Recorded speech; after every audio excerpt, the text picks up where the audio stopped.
Carta del apóstol Pablo a los Filipenses. Es el estudio que hemos comenzado el domingo pasado. Comenzábamos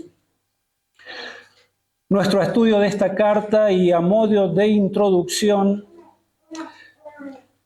comenzábamos a identificar cuál es el tema central que recorre toda la carta.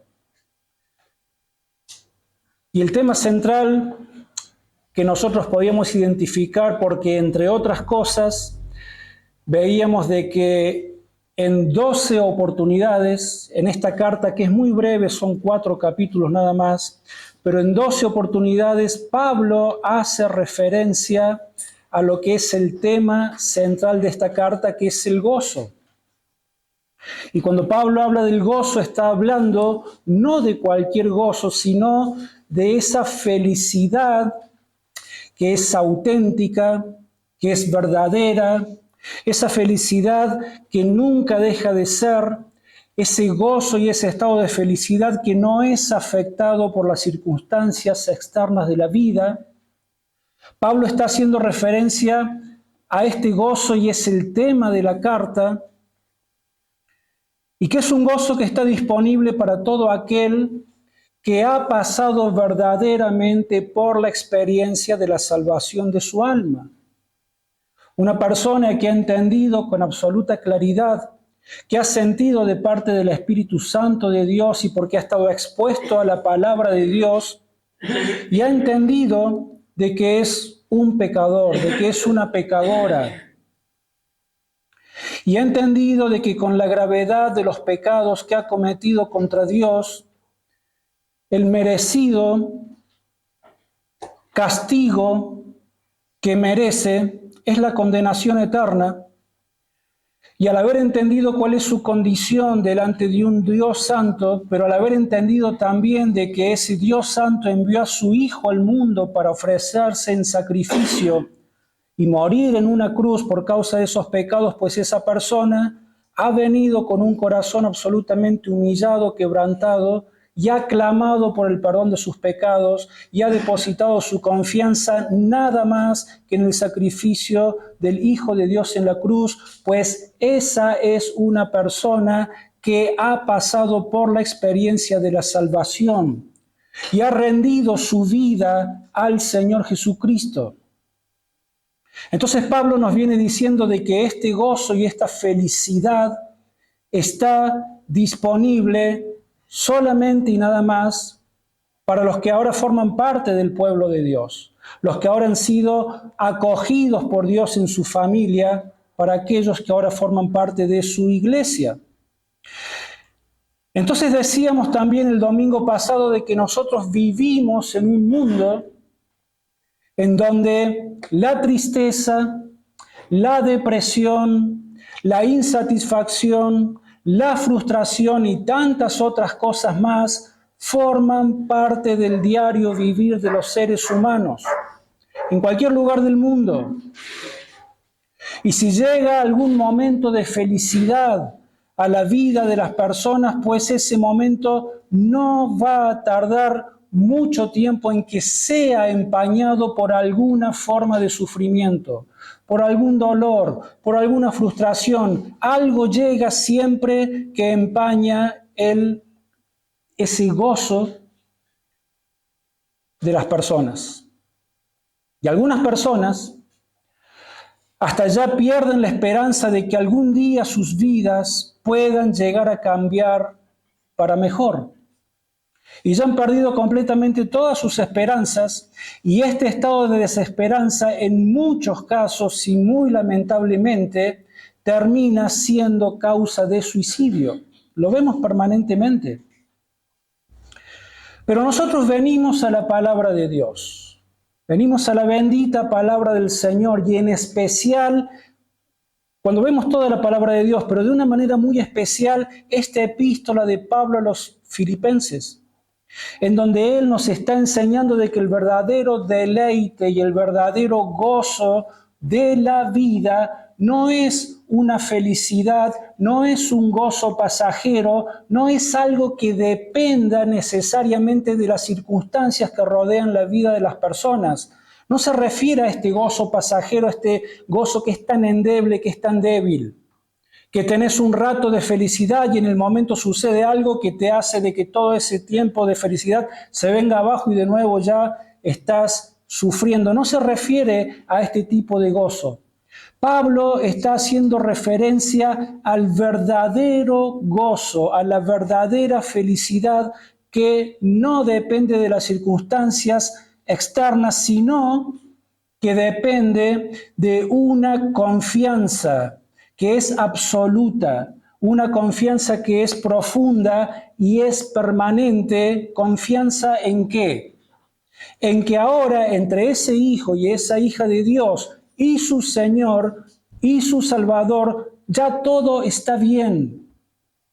O sea, de que ya no somos más enemigos de Dios como lo éramos antes de haber conocido la salvación en Cristo Jesús. De que el juicio de Dios ya no cuelga sobre nuestras cabezas, sino que ahora hemos sido salvados por el sacrificio del Señor Jesús. Entonces, ese gozo, esa felicidad está aferrado a esta bendita verdad de que ahora entre el creyente y su Dios está todo bien. Ya no hay temor hacia lo que pueda llegar a pasar con la vida eterna.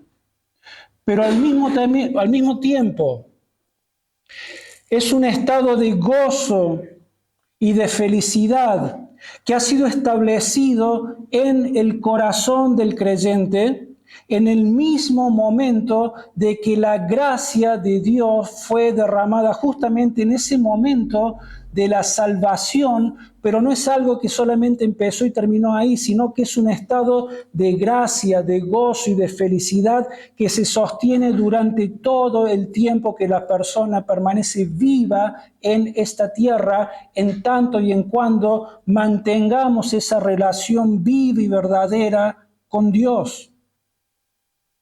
A ese tipo de gozo se está refiriendo el apóstol Pablo. Entonces no es un gozo o una felicidad que esté basado en las circunstancias de la vida. El gozo verdadero de los hijos de Dios no depende ni proviene de estas cosas, sino que ese gozo del que nos está hablando Pablo acá es un gozo que depende y que proviene directamente de la mano de Dios, que es el resultado natural de haber sido salvados por Dios y de haber sido habitados por el Espíritu Santo de Dios.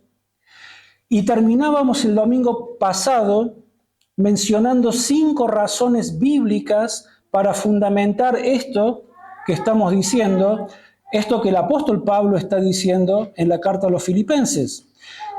Vamos a mencionar las 5 razones bíblicas, no vamos a leer los pasajes, ya lo hicimos el domingo pasado, de todos modos lo tienen ustedes allí en la introducción de sus bosquejos por si quieren volver a leerlos en casa. Pero lo primero que veíamos es de que la alegría verdadera es un don de Dios. Por eso decimos de que proviene de la mano de Dios. Esto es lo que David declara en el Salmo 4, versos 7 al 8. En segundo lugar, fundamentábamos esto diciendo de que Dios concede esta alegría solamente a quienes creen en el Evangelio, y citábamos Lucas 2, 10, 11. En tercer lugar, la alegría es producida por Dios el Espíritu Santo. Gálatas 5, 22, 23, más el fruto del Espíritu es amor, gozo. ¿Se dan cuenta? Es fruto de la obra del Espíritu Santo en el corazón del creyente. En cuarto lugar, la alegría se vive plenamente cuando obedecemos la palabra de Dios, y citábamos Jeremías 15, 16.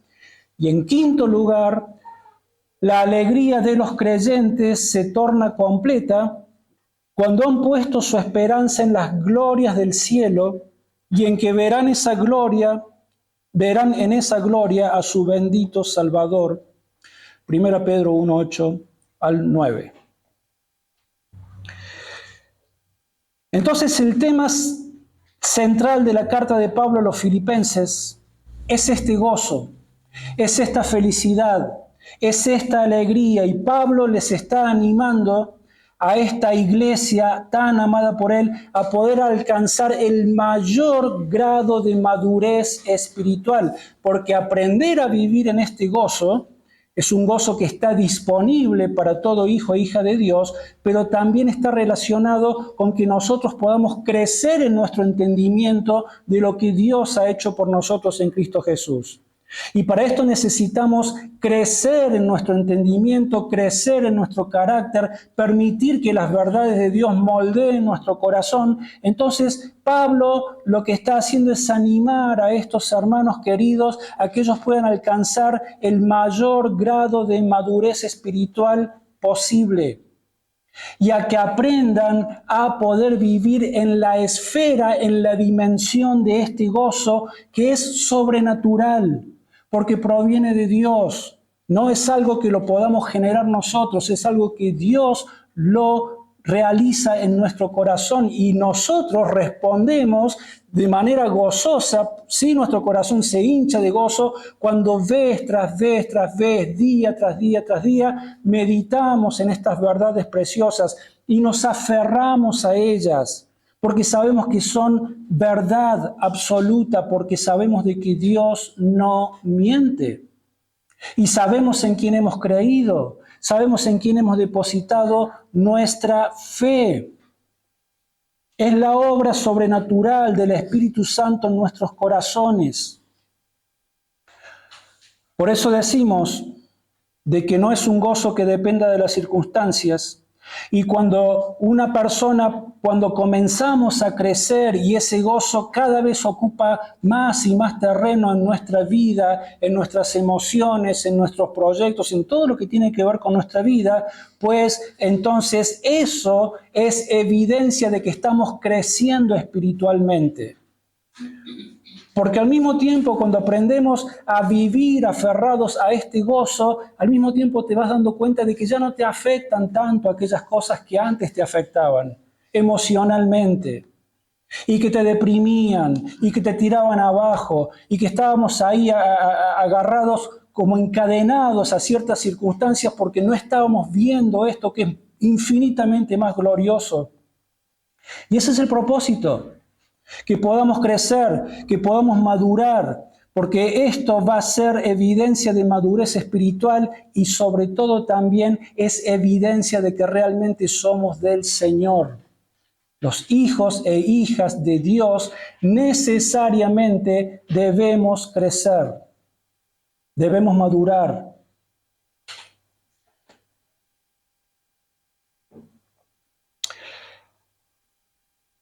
Ahora vamos a comenzar a analizar la carta. Lo del domingo pasado fue una introducción en términos generales, pero nos sirve para poder entender el contexto en el cual fue escrita la carta. Y como es de costumbre en las cartas que escribe Pablo, él comienza con un saludo hacia quien está escribiendo. Y es por eso de que el mensaje de hoy es el saludo de Pablo. Y es el saludo de Pablo 1, porque hoy solamente vamos a ver 2 versículos. Porque el saludo de Pablo en realidad va desde el verso 1 hasta el verso 11. Así que yo no sé cuántos mensajes nos va a llevar el saludo de Pablo, pero van a ser más de 2. Sí. A veces Dios pone predicadores como este para ejercitarlos en la paciencia a ustedes. Bueno, entonces, hoy solamente vamos a ver los 2 primeros versos y de esta manera vamos a comenzar a caminar, a transitar por esta epístola que es tan, pero tan hermosa, y con el favor de Dios vamos a poder ver todo el contenido de esta carta que nos habla de este gozo, a pesar, como vimos el domingo pasado, de que la situación tanto de Pablo como la de los hermanos de la iglesia en Filipos era una situación dificilísima para ambos.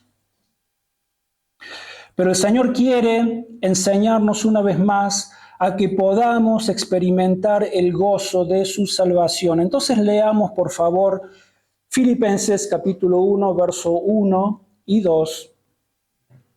Y dice así la palabra de Dios: Pablo y Timoteo, siervos de Jesucristo, a todos los santos en Cristo Jesús que están en Filipos, con los obispos y diáconos, gracia y paz a vosotros, de Dios nuestro Padre y del Señor Jesucristo.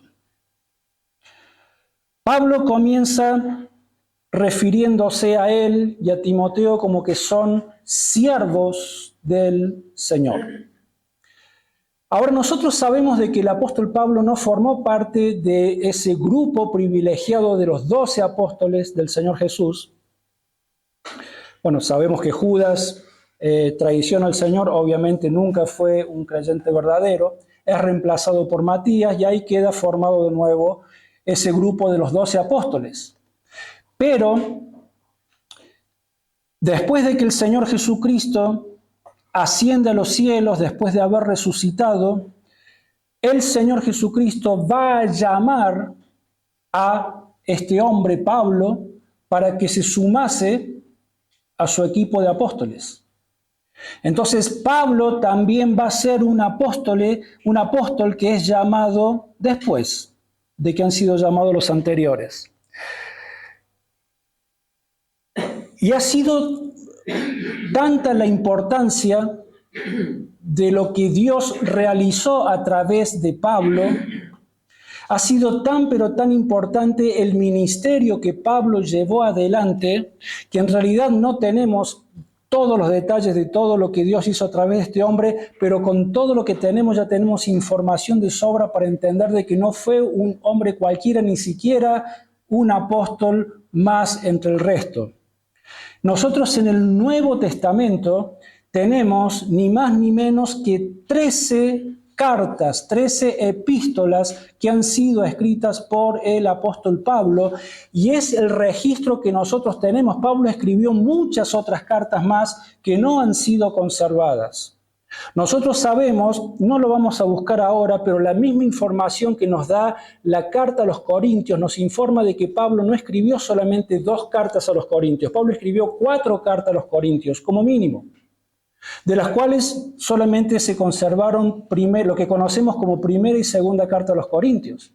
Entonces entendemos de que nosotros tenemos 13 epístolas, pero Pablo ha tenido muchos escritos más dirigiéndose a otras iglesias. Entonces, sin lugar a dudas, Pablo fue mucho más usado que el resto de los apóstoles. Y no estamos menospreciando a nadie. Sencillamente, Dios en su soberanía decidió de que así fuera, y Pablo fue un hombre que se rindió absolutamente a su Señor e hizo todo lo que el Señor le pidió que hiciera. Él fue el único que llevó el mensaje del Evangelio a casi todo el mundo conocido de aquel entonces. Fue el que más viajó, el que más iglesias plantó, por lo menos es el registro que nosotros tenemos. Y era un apóstol del Señor Jesucristo, no era cualquier persona. Y sin embargo, cuando él comienza a escribir esta carta a los filipenses,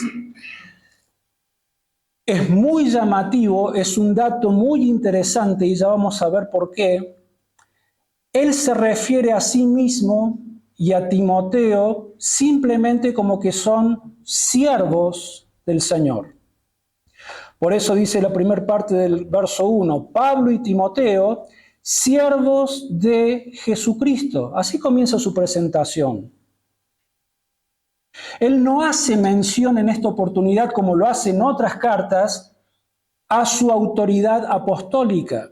Si se acuerdan, después pueden verlo en casa, él generalmente siempre hace referencia y dice Pablo, apóstol del Señor Jesucristo, a tal o cual iglesia, y hace referencia a su autoridad apostólica, porque no era poca cosa ser un apóstol genuino del Señor Jesucristo. Hoy en nuestros días se ha degradado muchísimo la persona de los apóstoles, bueno, por todo lo que sabemos que se enseña por allí, pero en realidad estos fueron los únicos apóstoles del Señor Jesucristo. Estos eran hombres que habían visto al Señor resucitado. Estos eran hombres que recibían inspiración divina directamente de parte del Señor Jesucristo.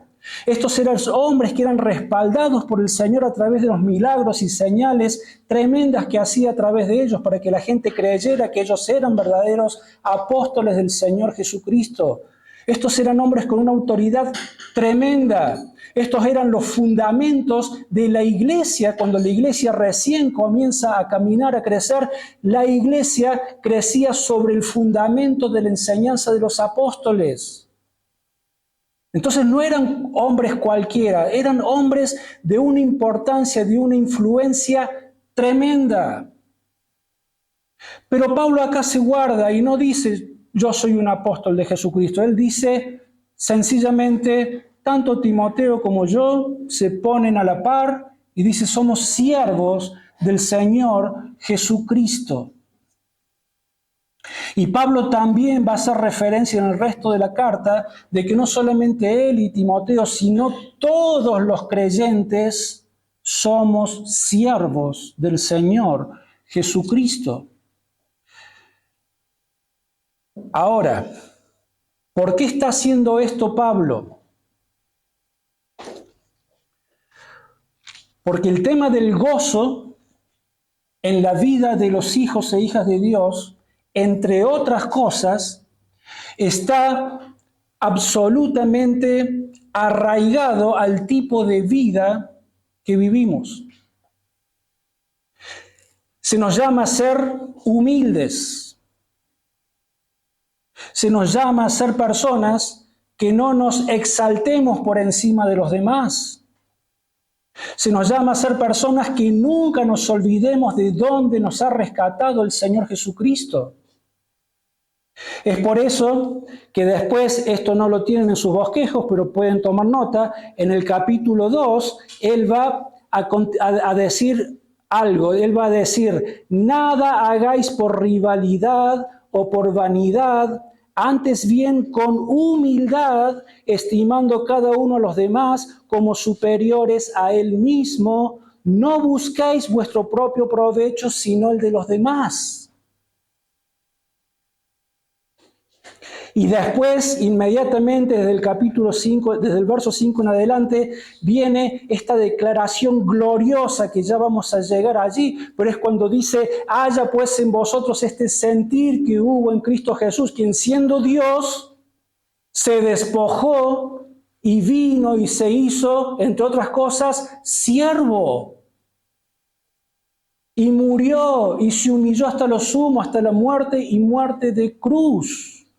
Entonces, ¿qué es lo que está teniendo en mente Pablo desde la salutación nomás? ¿Qué es lo que él está queriendo transmitir a esta iglesia? Pues esto, que vivan una vida de gozo, pero que entiendan que, entre otras cosas, ese gozo va a depender absolutamente de cuál sea la condición del corazón de cada uno. Deben ser personas humildes, que se amen genuinamente y que se sirvan genuinamente los unos a los otros en amor. Que aprendan a cuidarse, que aprendan a sobrellevar las cargas los unos de los otros. ¿Se acuerdan de que en el mensaje introductorio del domingo pasado mencionamos de que habían 2 personas que estaban causando problemas y que la unidad de la iglesia dependía de que se solucionara el problema entre estas 2 personas que estaban dividiendo la iglesia? ¿Cómo se llamaban estas personas? Evodia y Síntique. Estaban peleadas. Y hermanos, donde hay peleas, hay orgullo, hay ego, hay todas estas cosas que se manifiestan en el corazón de las personas. Y Pablo comienza diciendo, yo soy un siervo. El Señor Jesucristo se hizo siervo. Ustedes deben servirse los unos a los otros. Y desde el principio le está hablando a toda la iglesia, pero de manera muy específica a estas 2 mujeres. Porque esta carta el pastor o los pastores de la iglesia tenían que leerla después a la congregación.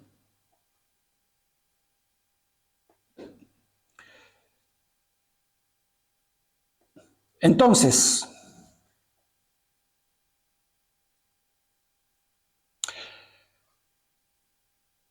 vamos a leer Filipenses 3, 4, 9. Porque allí tenemos tal vez la descripción más clara y concisa acerca de lo que Pablo pensaba de sí mismo y viene de la boca del mismo. Y lo encontramos en esta misma carta. Fíjense, bueno, antes explico un poquito por qué Pablo va a decir lo que va a decir. Vamos a leer el capítulo 3 del verso 4 al 9. También había otro problema en la iglesia que mencionamos, que es de que había, como siempre pasa, falsos maestros. Estos falsos maestros eran judaizantes, o sea, eran judíos que venían a las iglesias que Pablo había plantado y le decían a la gente, bueno, está bien que crean en Cristo, pero aparte todavía se tienen que circuncidar, tienen que seguir cumpliendo con las tradiciones del judaísmo, tienen que seguir cumpliendo con la ley porque creer en Cristo solamente no alcanza. Tenés que ganar tu salvación por medio de tus obras, cumpliendo con todos los requisitos del judaísmo. Y estos hombres no eran cualquier persona, eran hombres que venían y mostraban también sus credenciales y decían, nosotros somos maestros del judaísmo, somos maestros de la palabra de Dios del Antiguo Testamento, y sacaban todas sus credenciales, por así decirlo, y venían y engañaban a las iglesias de Cristo. Y Pablo siempre reaccionó contra esto. Por esta razón es de que Pablo ahora dice lo siguiente en el verso 4 al 9 del capítulo 3 y dice, aunque yo tengo también de qué confiar en la carne, si alguno piensa que tiene de qué confiar en la carne, yo más, circuncidado al 8º día, del linaje de Israel, de la tribu de Benjamín, hebreo de hebreos. En cuanto a la ley, fariseo. En cuanto a celo, perseguidor de la iglesia. En cuanto a la justicia que se basa en la ley, irreprochable. Se está describiendo él mismo cómo era. Pero ¿qué dice el 7? Pero cuantas cosas eran para mí ganancia, las he estimado como pérdida por amor de Cristo. Y ciertamente aún estimo todas las cosas como pérdida por la excelencia del conocimiento de Cristo Jesús, mi Señor. Por amor a Él lo he perdido todo y lo tengo por basura para ganar a Cristo y ser hallado en Él, no teniendo mi propia justicia que se basa en la ley, sino la que se adquiere por la fe en Cristo, la justicia que procede de Dios y se basa en la fe. ¿Por qué Pablo escribe esto? Dice, estos falsos maestros que vienen acá y se hacen los grandes maestros del pueblo de Israel, estos son judíos, se creen, bueno, yo también, dice Pablo, tengo o tenía mis credenciales. Yo también tuve un currículum de presentar y ¿saben qué? Era mucho, pero mucho más superior a estos que vienen ahora a envenenar la iglesia con sus falsas doctrinas. Por eso Pablo dice, antes de conocer al Señor, según él creía de sí mismo, era insuperable. No había nadie como Pablo en su entorno. Él se encontraba en esos hombres que eran el ejemplo y el ideal absoluto de lo que debía ser un hombre judío. Ese era Pablo. No había nadie más celoso que las tradiciones de los judíos que Pablo. Él era celoso no solamente de las tradiciones, sino también del cumplimiento estricto de la ley. Pablo está diciendo, no había nadie que fuera ni más celoso, ni que cumpliera más estrictamente la ley de Dios que yo. Yo era hebreo de hebreos. O sea, como agregándole un plus. No solamente era hebreos de hebreos. Era de la tribu de Benjamín. Ya vamos a analizar más en detalle cuando lleguemos allí. Pero él era el más justo y el más íntegro de todos los hombres porque cumplía con todas estas cosas. Y Pablo dice, estos se creen que son algo, pues yo mucho más. Pero a partir del verso 7, Pablo dice que después de su conversión, él pudo ver y entender que todos estos méritos humanos que él había logrado, todas estas supuestas buenas obras que él había hecho para Dios, todas estas cosas, él ahora los podía ver del mismo modo que Dios ve los méritos de cualquier ser humano para tratar de ganar su salvación por medio de sus propios esfuerzos. Entonces Pablo entendió por fin de que todas estas cosas, de lo que estos falsos maestros se jactaban y de lo que él mismo se había jactado durante toda su vida, él pudo entender por fin de que todo eso no servía absolutamente para nada. Que aquella supuesta justicia por cumplir con todas estas cosas para ganar el favor de Dios, en realidad Pablo dice, es pura basura. Esa palabra basura también se traduce estiércol. Son palabras muy fuertes. O sea, Pablo está diciendo, todas esas cosas en las que estos se jactan y que yo me jactaba antes de conocer a Cristo, es basura, hermanos, no sirve para nada. Y entonces Pablo dejó todo eso atrás. ¿Para qué?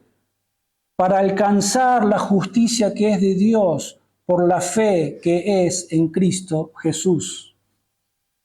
Esa sí es justicia, pero no es justicia propia, es justicia de Dios.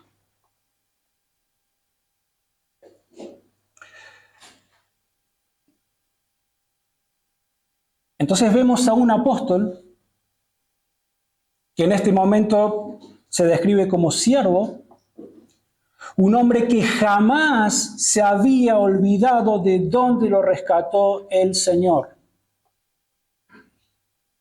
Porque el problema es ese muchas veces en las iglesias de Cristo, que nos olvidamos de dónde nos ha rescatado el Señor y en las iglesias comienzan a haber peleas y divisiones porque empiezan a salir a la luz los celos, los egos, que cómo este va a ocupar este lugar, que por qué me corren a mí y que yo quiero cuidar mi metro cuadrado y que nadie me saque acá porque este es mi lugar en la iglesia.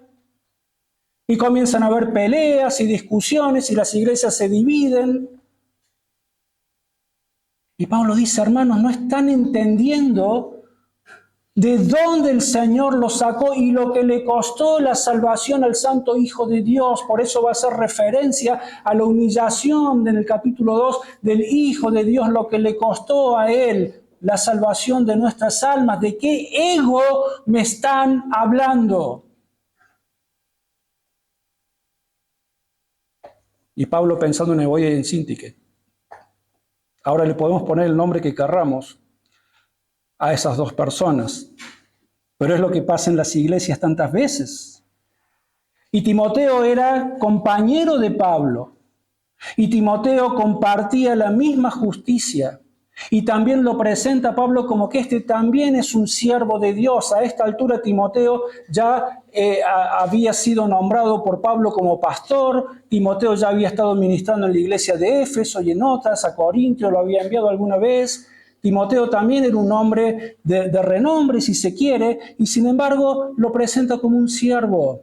Timoteo sí era un hijo en la fe de Pablo porque había conocido a Cristo por el ministerio de Pablo, pero Pablo se presenta como siervos. No se pone por encima de nadie. Y la palabra siervos es una palabra que también se traduce como esclavo. Entonces es como que Pablo se está presentando y podríamos leer sin temor equivocarnos y decir Pablo y Timoteo, esclavos de Jesucristo o siervos de Jesucristo. Es exactamente lo mismo. Pero para que podamos entender un poquito más el peso de lo que está diciendo Pablo, nosotros somos esclavos. ¿Qué es un esclavo? Un esclavo es una persona que es posesión de otra y que su vida depende absolutamente de su dueño, no es dueño de su propia vida. Hay alguien que es amo de esa persona y la vida del esclavo depende de su dueño. En el Nuevo Testamento nosotros vamos a encontrar unas 15 veces que se utiliza esta palabra siervo para hacer referencia a la relación que el creyente debe tener con el Señor Jesucristo. Somos esclavos de Cristo. Y esto describe un servicio incondicional y dedicado al Señor Jesucristo. Un esclavo no tenía derecho a reclamar nada, hermanos. El esclavo sencillamente obedece y deja de poner excusas y deja de estar buscando tantas cosas para evitar de que la iglesia pueda continuar su marcha y creciendo y sirviendo al Señor. Un esclavo sencillamente obedece a su Señor. El Señor te pide que hagas esto, sencillamente vas y lo haces. Eso es lo que hace un esclavo. Eso es lo que hacía Pablo. Por eso se pone como ejemplo, por eso se arroga el título de siervo y de esclavo él mismo. En el Antiguo Testamento, porque a la vez es una imagen que están tomando del Antiguo Testamento, y en el Antiguo Testamento nosotros veíamos también, y los invito a ir buscando en el libro de Éxodo, porque allí ocurría de que cuando una persona había estado mucho tiempo en esclavitud, sirviendo a su amo, y este amo había sido una persona bondadosa, había sido una persona que no lo había maltratado, sino que había estado allí al servicio de él, junto con la familia del esclavo, eran todos esclavos. Entonces llegaba un momento en el que el esclavo podía acceder a su libertad.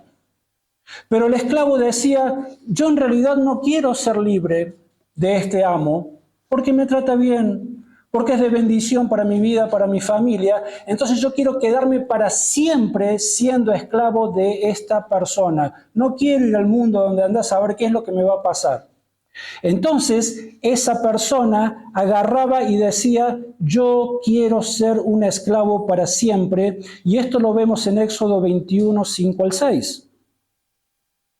Dice, pero si el siervo dice, yo amo a mi Señor, a mi mujer y a mis hijos, no quiero salir libre. Entonces su amo lo llevará ante los jueces, lo arrimará a la puerta o al poste y le horadará la oreja con lesna. Así será su siervo para siempre. Le hacían una marca en la oreja y esa marca era la evidencia de que este siervo había rendido su vida para estar siempre hasta la muerte con quien era su Señor.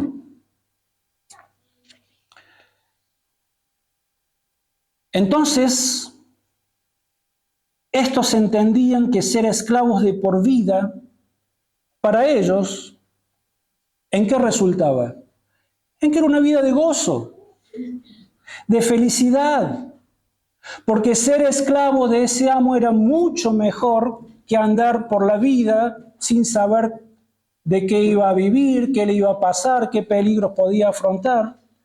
Y entonces esta es la actitud de Pablo y Timoteo cuando ellos se describen como siervos y esclavos del Señor Jesucristo. Ellos están declarando que ellos ahora pertenecen a Él.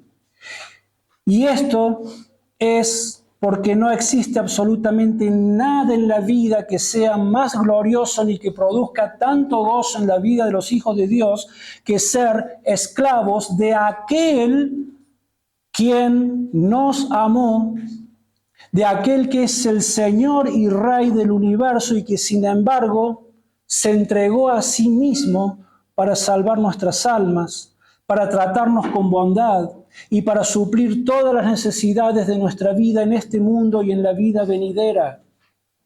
¿Cómo no vamos a ser siervos, voluntarios, esclavos del Señor Jesucristo si fuera de Él no vamos a encontrar mayor gozo en esta vida, ni mucho menos en la vida eterna? Entonces Pablo comienza allí en Filipenses, vamos de nuevo a Filipenses 1, y primero entonces hace referencia al remitente, quién es el que está escribiendo, pero ahora inmediatamente va a mencionar quiénes son los destinatarios, en la segunda parte del verso 1.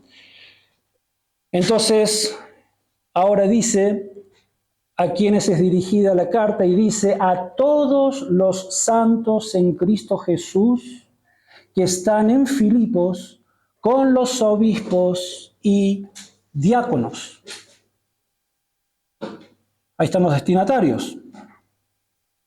Pablo dirige su carta a todos los santos que están en Cristo Jesús y que están en Filipos, obviamente que formaban parte de la iglesia de los filipenses. Y la palabra santo se refiere a los creyentes, a aquellos creyentes que han sido separados por Dios y para Dios. Han sido separados por Dios para sí mismo. Ahora bien, lamentablemente, tristemente, algunos han distorsionado esta verdad y consideran de que un santo es una persona que ya ha muerto, pero que mientras estuvo en vida fue un gran cristiano que realizó muchísimas buenas obras, muchas buenas acciones, que vivió una vida sumamente ejemplar. Y obviamente nos estamos refiriendo al sistema católico romano.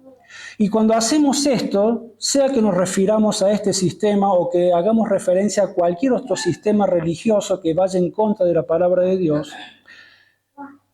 es muy importante aclarar de que no queremos hacerlo en un sentido despectivo o peyorativo, ni mucho menos.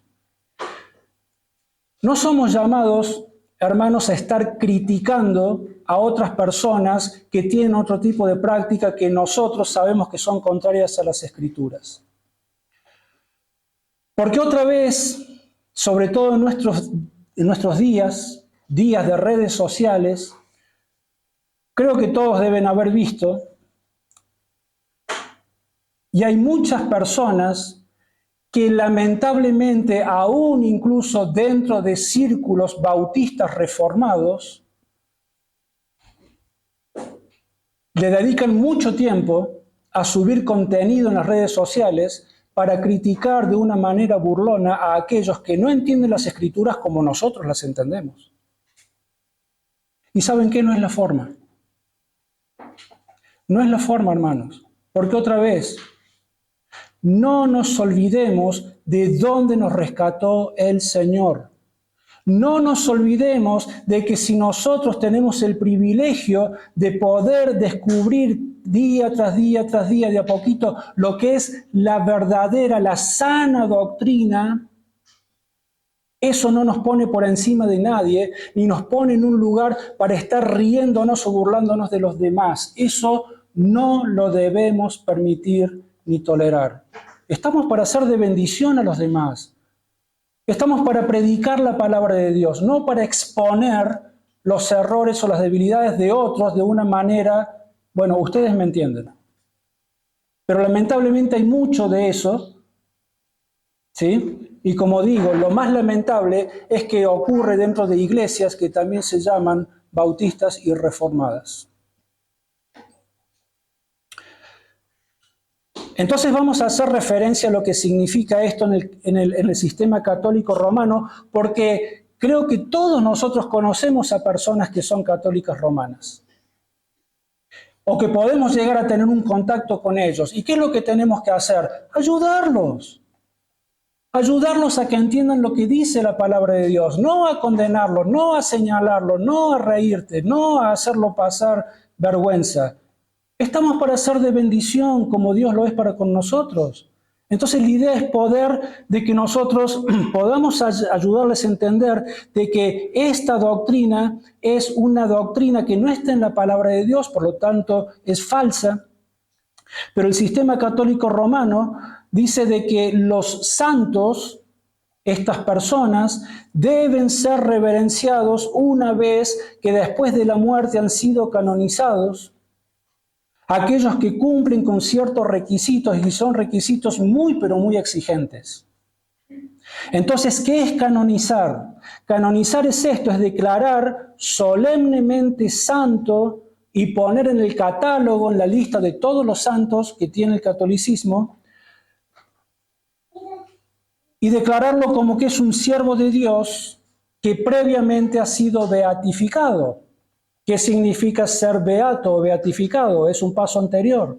Es cuando el Papa ha declarado de que un difunto cuyas virtudes han sido previamente certificadas, ahora sí está en condiciones de ser honrado con culto por medio de los fieles de la Iglesia Católica. O sea, de que ahora se convierte en un ser superior, sobrenatural, por todas las virtudes que él alcanzó en su vida. Entonces vos ahora debes darle culto, debes honrarlo, debes adorarlo, debes rezarle a ese santo o a esa santa, porque ahora se ha convertido también en un intermediario entre vos y Dios. Entonces, si querés de que tus oraciones, peticiones lleguen a Dios, pedíselo a este santo. Ahora nosotros venimos a la palabra de Dios y vemos en 1 Timoteo capítulo 2, verso 5, tampoco lo tienen en sus hojitas, pero sabemos que dice de que hay un solo Dios y un solo mediador entre Dios y los hombres. No hay más mediadores, no hay otros intercesores, hay uno solo por el cual van dirigidas nuestras oraciones a Dios. Ese hombre, ese Dios se llama Jesucristo. Porque hay un solo Dios y un solo mediador entre Dios y los hombres, Jesucristo hombre, 1 Timoteo 2:5. Entonces estas falsas enseñanzas a lo único que llevan es a la idolatría, la cual también es condenada por la palabra de Dios. Ahora, ¿qué es lo que deja bien en claro la palabra de Dios? Es que los santos, muy diferente a la concepción que le ha dado el catolicismo, en la palabra de Dios nos enseña que los santos son personas simples y sencillas, que son personas que están muy lejos de ser personas perfectas, que no son personas que poseen cualidades excepcionales o que hayan alcanzado un grado altísimo de espiritualidad. No se refiere de esta forma a quienes son santos. Son personas simples y sencillas que lo único que los distingue del resto de las personas es que estos santos han sido salvados por Dios. Y salvados por Dios, apartados por Dios y para Dios, porque han creído en el Evangelio. Y yo creo que no tenemos, los invito a la primera carta de Pablo a los Corintios ahora, porque creo que no tenemos registro en el Nuevo Testamento de una iglesia que haya tenido tantos, pero tantos problemas entre sus miembros por causa de la inmadurez que había entre ellos. Creo que no tenemos ninguna iglesia que haya tenido tantos problemas como la iglesia de los Corintios, ¿se acuerdan? Y sin embargo, ¿cómo se dirige Pablo a estos corintios? Fíjense en la salutación otra vez. 1 Corintios 1, 1, 2. Dice Pablo, llamado a ser apóstol de Jesucristo por la voluntad de Dios, y el hermano Sóstenes, a la iglesia de Dios que está en Corinto, a los santificados en Cristo Jesús, llamados a ser santos, con todos los que en cualquier lugar invocan el nombre de nuestro Señor Jesucristo, Señor de ellos y nuestro. A los corintios, Pablo les decía que eran santos.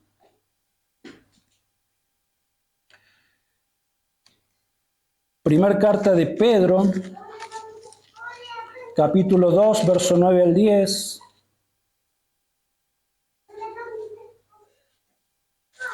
Primera Pedro, capítulo 2, verso 9 al 10. Pero vosotros sois linaje escogido, real sacerdocio, nación santa. Y le está escribiendo a una iglesia.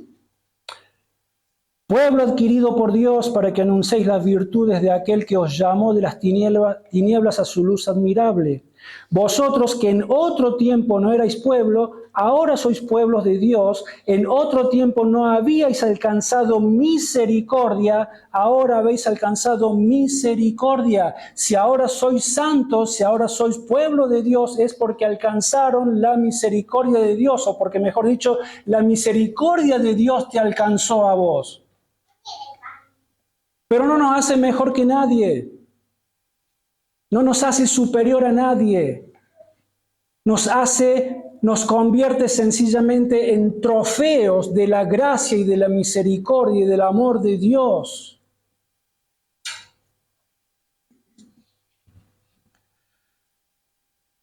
Por eso es de que Pablo dice a todos los santos en Cristo Jesús que están en Filipos, con los obispos y diáconos. Y este es un detalle no menor también, porque ahora Pablo incluye en su saludo, está incluyendo también al liderazgo de la iglesia. No solamente a la membresía en general, sino que también incluye al liderazgo cuando dice con los obispos. La palabra obispo en el Nuevo Testamento, o la palabra anciano, o la palabra pastor, hace referencia a la misma persona y al mismo oficio de liderazgo dentro de la iglesia. No es de que sean tres oficios diferentes. Pastor, obispo o anciano hace referencia a la misma persona, son términos intercambiables. Se puede referir al liderazgo en cualquiera de los tres términos. Pero aquí está haciendo referencia a los pastores, a aquellos que son los supervisores encargados de cuidar a la congregación y de alimentar a la congregación con la palabra de Dios y defendiendo también a la iglesia de las falsas doctrinas, entre tantas otras cosas. Entonces Pablo está incluyendo allí a los pastores, pero también menciona a los diáconos. Los diáconos son hombres de Dios que sirven en la congregación también en diferentes tareas y necesidades que siempre hay que atender en la iglesia. Ahora, este saludo está impregnado de gozo también. Y es interesante que podamos verlo. ¿Por qué? Porque desde que Pablo había fundado Filipos, ¿se acuerdan cuando se encontró con Lidia y con el carcelero y empezó la iglesia? Al momento que Pablo está escribiendo esta carta, han pasado 10 años. La iglesia de Filipos tenía 10 años de vida. Y ya podemos ver nosotros de que el Señor había bendecido a esta iglesia de manera tal que no solamente habían personas y miembros, sino que también había un liderazgo establecido y hasta había diáconos. Esto es un regalo de Dios. Había más de un pastor, habían ya varios pastores, no nos dice cuánto, pero está hablando en plural. Y había diáconos, o sea que había pasado todo este tiempo en medio de toda esta situación tan pero tan difícil, tanto de Pablo como de ellos mismos, y Dios aún así había bendecido y prosperado la vida de esta iglesia. Es motivo de gozo. Pablo se gozaba porque lo que estaba pasando era ni más ni menos que otra manifestación más de la gracia de Dios. Y finalmente en el verso 2, en cuanto a la salutación a la iglesia del Señor, Pablo agrega ahora y dice, gracia y paz a vosotros, de Dios nuestro Padre y del Señor Jesucristo.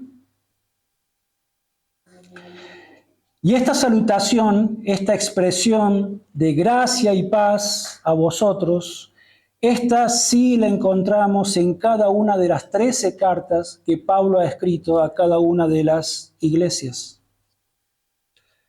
que forman parte del Nuevo Testamento. Y en esta parte del saludo también hay una gran cuota de gozo. Al mismo tiempo que ya comienza a haber en estas palabras una defensa contra los falsos maestros que estaban atacando la iglesia, con los falsos sistemas religiosos que acechaban la iglesia de los filipenses. Porque siempre ha ocurrido y siempre va a ocurrir que falsos maestros quieren llegar a la iglesia para distorsionar el puro mensaje del Evangelio. En aquel caso, en la pureza del mensaje del Evangelio que Pablo les había llevado a ellos, que Pablo les había predicado, porque otra vez lo dijimos al principio, estos venían y decían de que a la salvación en Cristo tenías que añadirle obras, buenas obras, cumplir con las tradiciones, etcétera, etcétera, etcétera. Ahora, si la salvación fuese por obras, mas no solamente por gracia, ¿sabes qué? Jamás puede haber ni gozo ni paz en la vida de esa iglesia. Porque todo el tiempo las personas están dependiendo de que su salvación depende de sus propios esfuerzos y no solamente de lo que Dios hizo a través de su Hijo en la cruz. Es un estado de ansiedad y de incertidumbre insoportable. No hay gozo, no hay paz.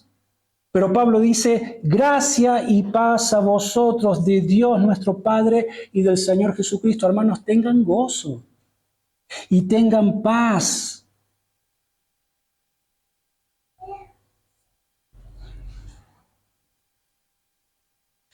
Él está afirmando y les está recordando que ellos, por haber depositado su fe, no en sus propias obras religiosas, como estos falsos maestros estaban instándolos a hacer, sino que por haber puesto toda su fe solamente y nada más en la obra gloriosa del Hijo de Dios en la cruz, ellos ahora podían tener justamente esto: paz, seguridad, confianza y gozo absoluto y felicidad real en que sus almas eran definitivamente y para siempre del Señor.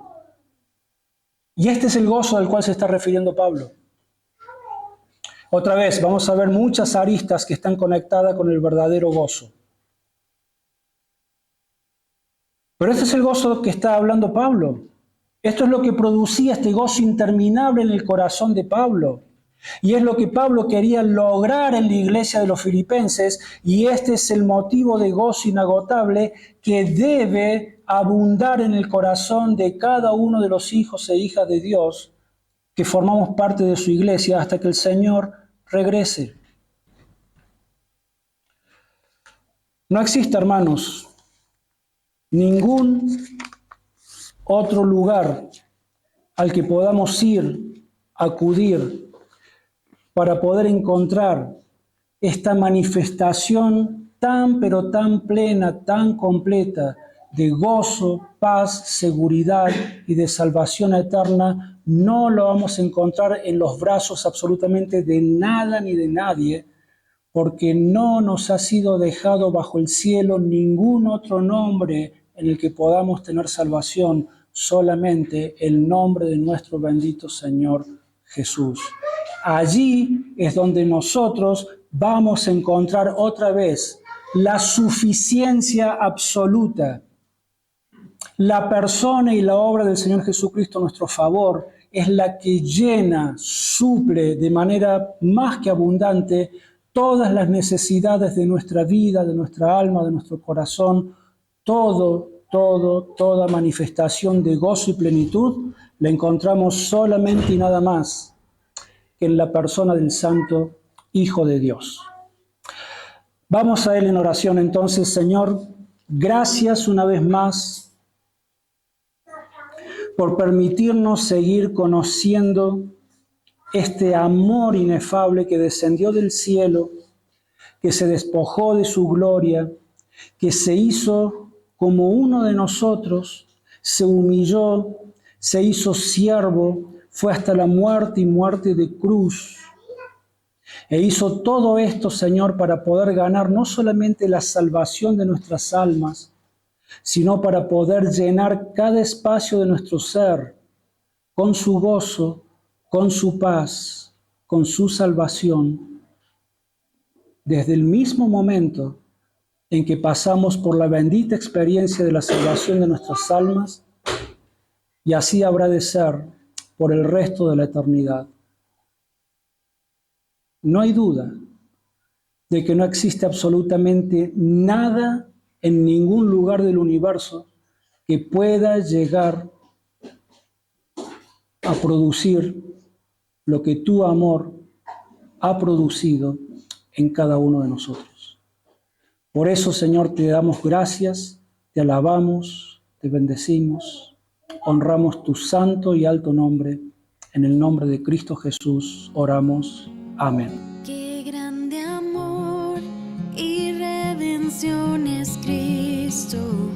No hay nada más que el cielo pueda dar.